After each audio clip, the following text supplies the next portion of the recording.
Hayyoonni Itoophiyaa fi Ijiptii fi Sudaan irraa walitti dhufan akkaataa guutiinsaa fi yaa'aa bishaanii hidha haaromsa guddicha Itoophiyaa irratti qorannoo saayinsaa akka dhiyeessan ministeerri bishaan jallisii fi elektirikaa beeksiseera. Gabaasni kan tajaajila oduu Itoophiyaatti Charnet Mabraatuutu qindeesse.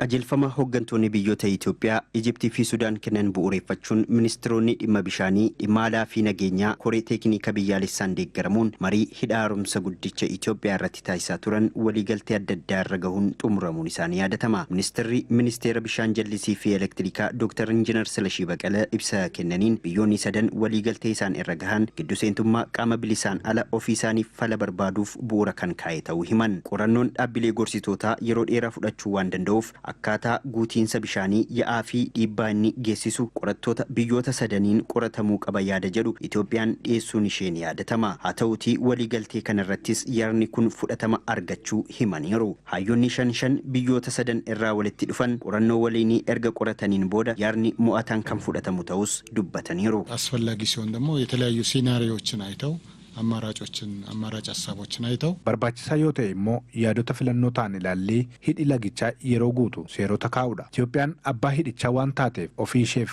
qorannoo hawaas diinagdeen biyyoota yaa'aa gadii irratti dhiibbaa akka hin uumneef hojjechaa kan jirtudha. Kana gochuuf ammoo sirna ittiin guuttu kan mataa ishee qabdi. Biyyoonni yaa'aa gadiis filannoo qaban bakka tokkotti hundumaaf akka oolutti sirnaan hojjechuudha. Qindoominni qorattoota biyyoota sadanii dhimma hidha kanaa keessatti qaamni sadaffaan akka hin seenne kan taasisuu fi qorannoon kunis ji'a sadii gidduutti xumuramuun ministeerota bishaan biyyoota sadaniif kan dhiyaatu ta'uu ibsaniiru. አደራዳሪ ወገን ሶስተኛ ወገን ከሌላ ሀገር መጥቶ የኛን dhimma keenya irratti qaamni sadaffaan biyya biraarraa dhufee rakkoo keenya kan hiikutu hin taane biyyoonni sadeen tokko taanee yaada waliigalaarra ni geenya. Karaa sirriin yoo ilaalle dafnee furmaatarra ni geenya. Ji'a sadii keessatti bu'aa gaarii ni finna. Dabalataanis misoomawwan bu'uuraa biyyoota sadan wal simsiisan ijaaruu fi marii sadarkaa hooggansaatti ji'a sadiin magaalota guddoo biyyoota kanneenitti taa'amu gaggeessuuf waliigalamus dubbataniiru. Bu'uuruma kanaan misoomawwan bu'uuraa dursa hojjetamanii fi wixinee fandii kana hundeessuuf dandeessisuu irratti waxabajjii 26 fi 27 bara 2010 kaayirootti mariin ni taa'amaa jedhan. ሀገሮቹ